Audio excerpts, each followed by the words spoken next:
That sounded ominous. I just adjusted the camera angle, and so now we wait to see if the iPad collapses. Yay! Good morning, beloveds. I've had a really interesting morning.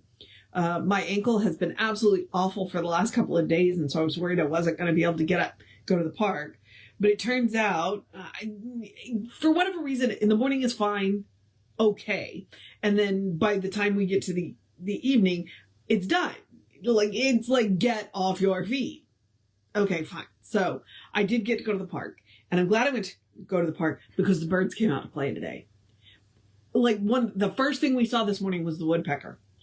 And at least twice, the woodpecker caught the peanut out of the air and flew off. And that is the most amazing thing. They make this really specific crack sound when they catch it and then fly off. And it's just really cool. And the blue jays were just being obnoxious, which they're blue jays. That's what they do. At one point, we got swarmed by the woodpeckers, the squirrels, and the blue jays. So that was fun. And then the cardinal came out. And the cardinal figured out that we were trying to give it a peanut, but the blue jays kept stealing it. And then it went over to the fence line, and it knew we were trying to get it a peanut. And so it kept getting closer and closer. And so I think I may have gotten some really amazing pictures of the cardinal and the fence. Oh my God. And we saw her too. I didn't get a picture of her though, because she's brown and the fence line is brown. And yeah, I wasn't fast enough. But he, being bright red, I could see him. So, yeah, it was amazing. It was amazing. I had a good day in the park. So I hope that you get to go to the park and have a good day in the park. Cause yeah, that was a lot of fun. Okay. We are doing Living the Science of Mind. So let's do the housekeeping really quickly. And all the housekeeping is me reminding you that we are Creative Life Spiritual Center. The website is creativelife.org. The constant contact email, of which you get one a week, because it's a real person doing it, unless something unusual happens, because we do live in hurricane country and it is hurricane season. It tells you what's going on for the week and the month. So email info@creativelife.org. That will put you on the constant contact. And it is a blind CC. So nobody's going to see your email. Nobody will get your email. Okay. And then the last one is just the social media, simply because we don't monetize the social medias. We don't ask you for money. We are not giving them money. So what we ask you to do is to bump us in the algorithms by engaging with the pages. Like, follow, share, comment based on which platform it is. It's like if you subscribe to the YouTube channels, then it'll notify you when we upload new videos. And then you can also engage with the individual posts. So like, comment, and share the posts. So that's what we ask. And then that way, neither of us have to deal with the ads. None of us have to deal with the ads. Oh, I should tell you what the pages are. We are Creative Life Spiritual Center or Creative Life Spark. So if you don't see us under Creative Life Spiritual Center, look under Creative Life Spark. And then I'm the running Rev Ryan across all of the social medias that I am on. Okay, I think that's everything. I like to tell you that my pet theory on this is that it would either come to the lectures or they would go to read the Science of Mind text, and then they would have questions. So they would write to Ernest Holmes. So eventually Ernest ended up creating an at-home course. Like, it was in the back of the Science of Mind magazine. You could mail off for it, and it was 48 weeks. All but 2 of the essays came out of that. So, but like I said, my pet theory is people had questions, and they would write to him and say, tell me more about this. So he did. So that's where this book came from. It is a collection of essays out of the at-home course. That 48-week, by the way, took 6 books to bind. Jesse gifted me a copy of it, or the set. And it's like, wow, it's incredible. It's incredible. Let me put my glasses on, turn my light on.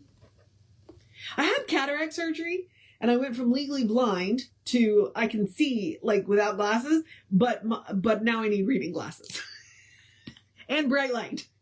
Got my Sharpie ready. I have read this article before. I see pencil marks in it. So yesterday we did one healer. Today we are doing the consciousness that heals. So, nice deep breath. And Yeah. Okay, so the consciousness that heals. In the 5th chapter of James, we read, "And the prayer of the faith shall save the sick, and the Lord shall raise them up." When we analyze what the prayer of faith means, we discover that it is a statement of belief in some power which is able, ready, and willing to do the healing.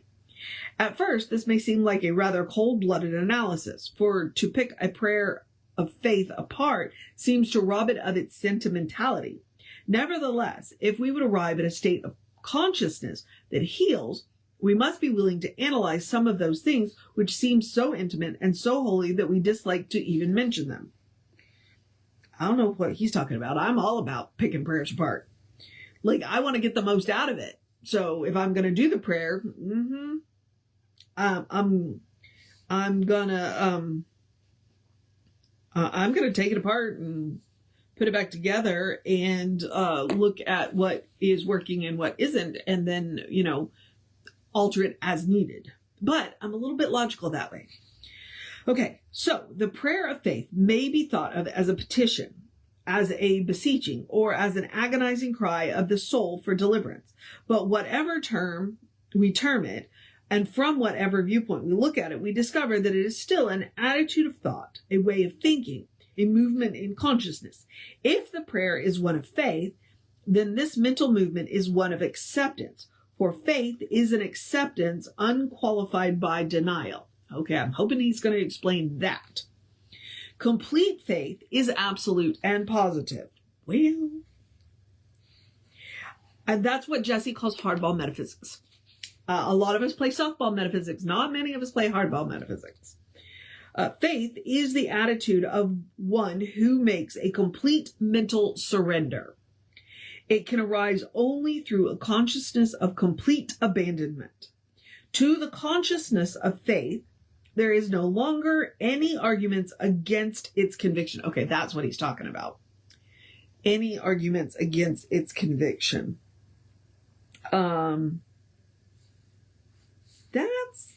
That's an interesting thought.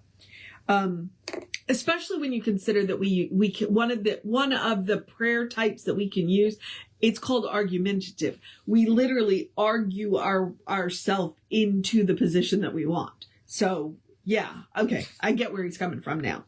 Okay, faith has no opposites. It is an uncompromising mental attitude, and this is exactly what the prayer of faith is. It is a prayer, a petition, or a beseeching stated in some form of mental acceptance, unqualified belief, unquestioned trust. Okay. While the burden of petition and the necessity of faith rests on the one making the petition or having the faith, the response to this position and this faith is made by some creative agency which has the power and the willingness to perform the act. It is God who raises them up. What is this but a statement of spiritual cause and effect? For it plainly states that we have our part to play in creative faith. And then, as a result of our belief, some principle in nature responds by accomplishing the desired result. This result is obtained without further effort on our part. Another parallel statement to this is, "And ye shall know the truth, and the truth shall make you free," which implies that there is a truth which known automatically becomes demonstrated. Oof. Which implies that there is truth which known automatically becomes demonstrated. Yep, hardball metaphysics today, people. Okay, surely these two statements, the prayer of the faith shall save the sick, and the Lord shall raise them up, and ye shall know the truth, and the truth shall make you free.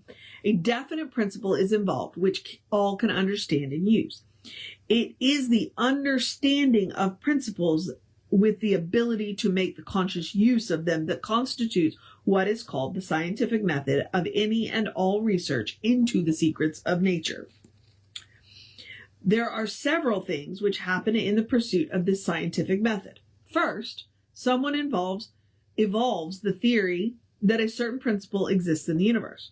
Perhaps through observation, possibly by intuition, they conceive their theory, Having conceived this theory, they begin to experiment with it. And if their theory is correct, they discover that there are certain laws involved. These laws flow out of their principles, so to speak. All right, now he's getting confusing. Having discovered the principle, they experiment with it until they learn more of the laws which govern it. Next, they use these laws for definite purposes. What have they done? They have uttered what might be called a prayer of faith. They have felt that certain things must be true, and they have had such faith in their belief that they actually set about to discover the laws governing their theory. If their theory is correct, their faith is justified. They uncover the natural laws of cause and effect relative to that theory. And I think that's important, relative to their theory. The laws of cause and effect relative to their theory. We can talk about all kinds of laws, but in the end, it all comes back to one law. One idea, one law. This is the only way it happens, and that is cause and effect. So there may be a lot of rules around it, but there's only one law. In the end, we all go back to the one law, the one principle, the God stuff. Okay. Let's see. The scientific researcher always finds that there are no variations whatsoever from this result. When they uncover a principle of nature, it is changeless and invariable. They can always depend upon it. Civilizations may come and go. Empires may flourish and decay. Time may pass, and change may deface all previous experience, but law is eternal. Thus, the scientist learns to depend on law. Their prayer of faith is their principle. Their prayer of faith to their principle is a willingness to comply with the operation of its law. And that's kind of important, because we're all using the same principle. When we use it the way it's meant to be used, amazing things happen. And when we try and use it out of alignment with its nature, interesting things happen. When we use it creatively, amazing things happen. When we use it destructively, well, things go sideways. So it's important that's why it's important to know the rules and to learn learn the principles, so that we use it to get the most out of it, which Ernest would support me in that statement. Okay. So their cooperation and their understanding teach them how to use this law for specific purposes. We might say their prayer of faith enables them to use the principle intelligently and definitely, that's what we want to do. We want to use it intelligently and definitely. That takes practice. Thus, their prayer of faith cause a response on the part of the law, and the operation of the law accomplishes the desired result. What is this but another way of saying that the prayer of faith shall save the sick and God shall raise them up? The two ideas are identical, but because we have been so accustomed to thinking of spiritual things in unnatural ways, all right, Ernest, and because we have been so used to divorcing natural things from spiritual, and I think that's part of Ernest's argument. It's like if we would pay attention to the natural world, the way things work in the natural world, we'd probably get along a little bit better, but we've gotten so, in his words, divorced from like the seasonal cycles and, just the rhythms of life that it's not surprising that we're getting interesting results. Okay. Because we've gotten out of the habit of nature. All right. Let's see. Where was I? We have believed in a dualistic universe and have failed to realize that the spiritual causation is in the reality of the invisible and of every objective fact. Okay, wait, what? Let me read that sentence again. Okay, maybe I should that whole paragraph is one long sentence. Okay, The two ideas are identical, but because we have been so accustomed to thinking of spiritual things in unnatural ways, and because we have been so used to divorcing natural things from spiritual, we have believed in a dualistic universe and have failed to realize that the spiritual causation is in reality the invisible end of every objective fact. Okay. All right. Got it. As Jesse likes to say, everything visible came out of the invisible. All right. To whom does any principle of nature belong? We have never yet heard of a sane scientific person declaring that the principle of mathematics or chemistry belongs to them because they happen to be some particular religious conviction. Oh, Ernest, that was well done. That was well done. Science knows no race, no particular generation of people, and no separate dispensation. The only revelation that science knows is that revelation which comes to the listening ear, the expectant thought, the intelligent uncovering of nature's law. When a scientific principle is uncovered, it belongs not to the scientist who uncovered it. It might get named after them, but it doesn't belong to them, but to the God who gave it and to any individual who has sense enough to use it. And to any individual who has the sense enough to use it. Yep, that was well done. I appreciate that argument, Ernest. Let us take our scientific method and return to the thought that the prayer of faith shall save the sick and the Lord shall raise them up. The prayer of faith is a consciousness of acceptance, a mental conclusion in a person's mind based on the belief that the creative spirit responds directly to them. In the words of Jesus, what things soever ye desire when ye pray, believe that ye receive them and ye shall have them. When we bring the two words soever and them into bold relief, what do we have? We have what we might call a conscious specializing of the law for definite purposes. Which is another way of saying we particularize the law. So we have what we might call a conscious specializing of the law for definite purposes, which is our spiritual inheritance. We have the right and the responsibility to use the law. But it's a good idea to learn how to do it as efficiently as possible. Okay. The prayer of faith is a prayer which expresses faith about some particular thing. What things soever include our specific wants, our definite needs. If a person were praying for a home, they would not be asking for an automobile.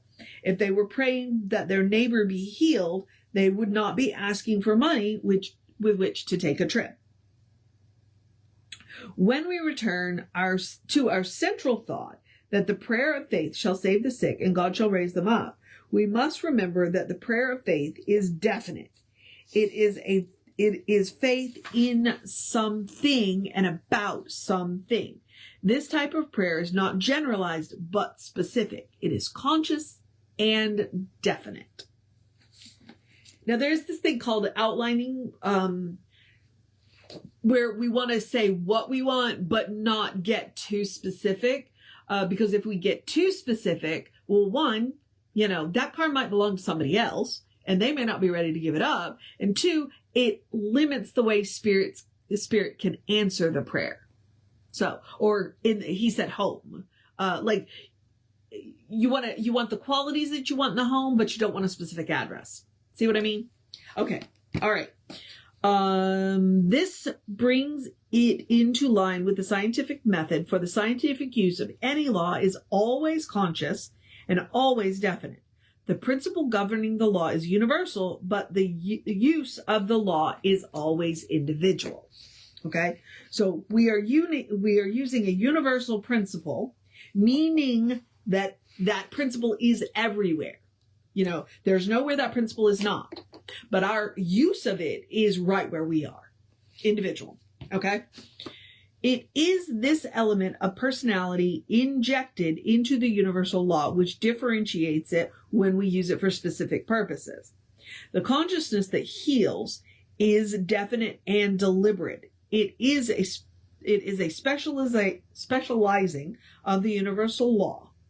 In this law, we may have absolute and implicit confidence, but we must also remember that the law can do for us only what it does through us. And that's where the acceptance comes in. We can pray all day long for whatever we want, but if we are not willing to accept it, we are not going to get it. Okay? Its energy and creativeness must be interpreted through our belief and imagination. Okay, now that's a really terrifying sentence right there. It's interpreted through our belief and our imagination, which is one of the reasons why it is such a good idea to check what you believe about God. You know, what particular ideas do you have? Are you entertaining what we can call it the race consciousness, or the other term that I heard for it was conscious consensus. Maybe that was it. Consensus. It's like, are you accepting what your culture has told you, what your society has told you, what humanity up to this point has accepted? Or are you accepting what you want? Because there can be, and often is, a difference. We're not willing to, there are a lot of things that society and culture says that I'm not willing to play with. I'm like, nope, I'm not willing to do that. So I am bucking up against society and culture, but I'm still in alignment with the consciousness. I'm just doing it my way. And society and culture just has to get over that. Okay. So that last line, its energy and creative must be interpreted through our belief and imagination. Sometimes we need to go ahead and check our head and see what it is that we actually believe, because that's what we're going to get. And if we accept what society says, then we're going to get that. And if we are not willing to accept it, then we might get what we actually want. Okay. We should add another proposition to our general statement, which is, and as thou hast believed, so be it done unto thee. We now have these words, what things soever, them, and as. This is but another way of saying that if we want the principle of electricity to light our living room, we must provide a fixture which makes it possible for the electricity to become a light. Done through us, right? This is what it means to live by the as. When we pray in faith, we receive what things soever we pray for. If we believe that we shall receive them, we shall receive them. There is a specific and definite thing we are to receive, but we are to receive it as we believe.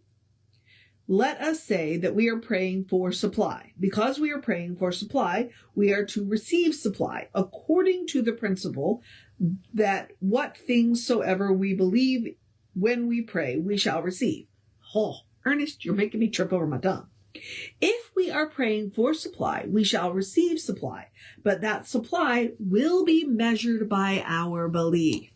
So, when you believe in supply, do you believe in a trickle or do you believe in a flood? Most of us fall somewhere in between. There are people who definitely believe in a trickle, but most of us believe in a decent flow. Every now and again, you'll meet somebody who believes in a flood. And so the quantity of supply must take the mold of our mental equivalent of supply. Since we know this, since we know that this, like all other principles, must be subject to definite law, and since we now understand the law, let us again acquire into the consciousness that heals.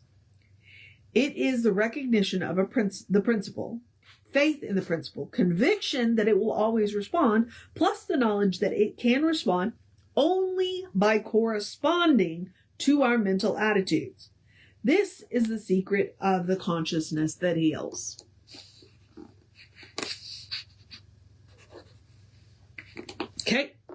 kind of want to sum that up, but I'm not sure I can. Ugh. Well, no, you know what? It's the steps of treatment. There is one. I'm part of the one. This is what I want. I'm grateful for it. Now I'm going to let go and let God. That's exactly what it is. It's the steps of treatment. Dang, Ernest. All right. Someone might ask whether we have left God, the warm, pulsating divine presence, out of the discussion. The answer is certainly not. It is impossible to leave God out of anything, for do we not realize that God means the very intelligence by which we understand this law, the very consciousness by which we use it.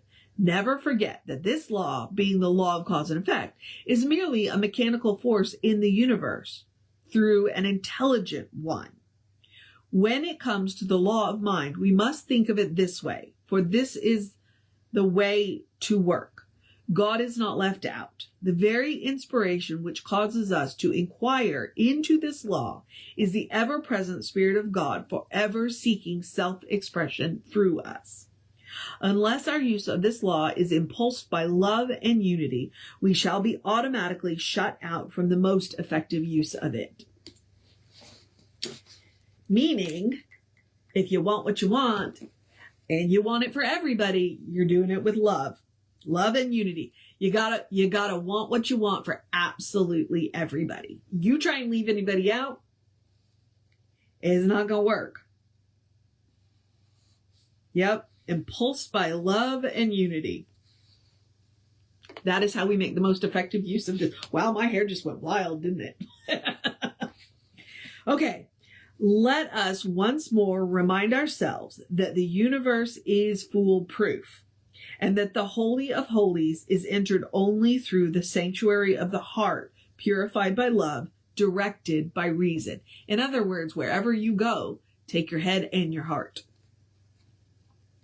The more feeling we put into our conviction and the more faith we have in the divine givingness, the more perfectly we shall be complying with the law. Hence, we shall have greater power over it.